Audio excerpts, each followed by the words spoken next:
កតារាគឺជាបញ្ហាមួយដែលកសិករពិបាកនៅក្នុងការដោះស្រាយបញ្ហាទៅលើការរាកនេះអញ្ចឹងខ្ញុំបាទសូមធ្វើការណែនាំដើម្បីដោះស្រាយទៅលើបញ្ហាទៅលើការរាក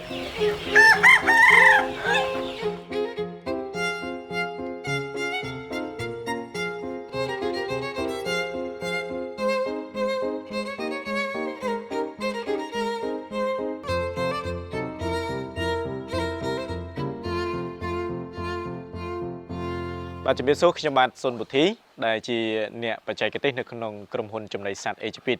បាទថ្ងៃនេះខ្ញុំបាទសូមធ្វើការណែនាំបងប្អូនយើងពាក់ព័ន្ធនឹងផលិតផលចំណី Agifit 861ស៊ីមិនរាកជ្រូកស៊ីលូតលាស់បានល្អបញ្ហាប្រឈមបំផុតសម្រាប់កសិករជួបប្រទះទៅលើ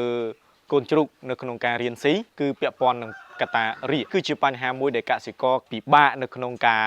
ដោះស្រាយបញ្ហាទៅលើការរាកនេះអញ្ចឹងខ្ញុំបាទសូមធ្វើការណែនាំដើម្បីដោះស្រាយទៅលើបញ្ហាទៅលើការរាកគឺបងប្អូនអាចធ្វើការជ្រើសរើសនៅប្រភេទចំណីដែលមានគុណភាពហើយចំណីដែលល្អ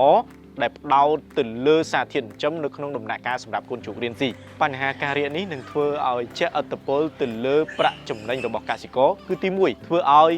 ការលូតលាស់របស់ជ្រូកនឹងគឺអត់សូវបានល្អធ្វើឲ្យយើងចាយពេលវេលាអស់ច្រើនធ្វើឲ្យយើងចាយទៅលើថ្លៃចំណីក៏អស់ច្រើនដែរនេះហើយដែលធ្វើឲ្យទិន្នផលនៃការលូតលាស់ហ្នឹងគឺវាបានទង្វើតិចធ្វើឲ្យបាត់បង់ទៅលើប្រាក់ចំណេញរបស់គាត់នៅពេលដែលគាត់លក់សត្វចឹងខ្ញុំសូមណែនាំពាក់ព័ន្ធនឹង Agifit 861ជាប្រភេទចំណីកូនជ្រូករៀនស៊ីនៅក្នុងដំណាក់កាលដំបូងហើយស៊ីមិនរាកការលូតលាស់បានល្អទាក់ទងជាមួយនឹងផលិតផលរបស់ Agifit 861នេះគឺយើងមានការធ្វើតេស្តទាក់ទងជាមួយនឹងកម្រិតសារធាតុចិញ្ចឹមនៅក្នុងដំណាក់កាលកូនជ្រូកទៅលើប្រូតេអ៊ីនទៅលើ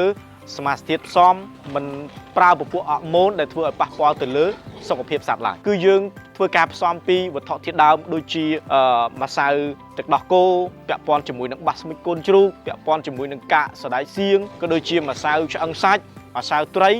ដែលជាផលិតផលដែលពាក់ព័ន្ធនឹងការផលិតចំណីកូនជ្រូកដែលមានគុណភាពដែលធ្វើឲ្យបងប្អូនកសិករយើងគាត់ប្រើទៅគឺគាត់ពេញចិត្តឃើញភាពជាក់ស្ដែងរបស់ Agifit 861ការលូតលាស់គុណភាពកូនជ្រូកស៊ីអត់រាកការលូតលាស់ធំលឿនពោសម្បុរស្បែកភ្លឺថ្លាល្អហើយហែកសាច់តាគៀកហើយឆ្អឹងឆ្អែងគឺរឹងមាំល្អនេះជាចំណុចពិសេសរបស់ Agifit កត្តាដែលកសិករយើងចិញ្ចឹមមេជ្រូកនៅក្នុងការបង្រៀនកូនជ្រូកឲ្យចេះស៊ីចំណីនៅអាយុ5ថ្ងៃទៅ7ថ្ងៃនេះគឺជាលក្ខណៈពិសេសទី1ធ្វើឲ្យកូនជ្រូកគឺទទួលបាននៅរបបអាហារចំណីកូនជ្រូកបន្ទាប់ពីទឹកដោះគឺវាមានលក្ខណៈពិសេសធ្វើឲ្យកូនជ្រូកឆាប់ទទួលនៅ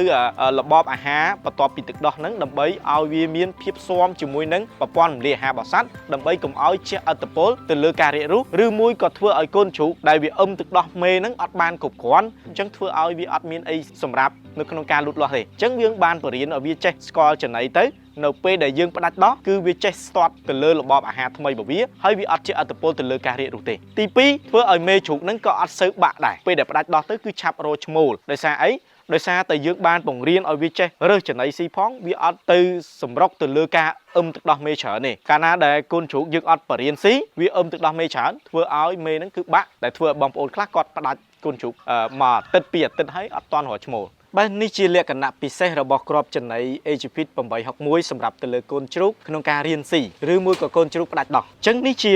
ភាពជាក់ស្ដែងដែលបងប្អូនមើលកូនជ្រូកនេះដែលវា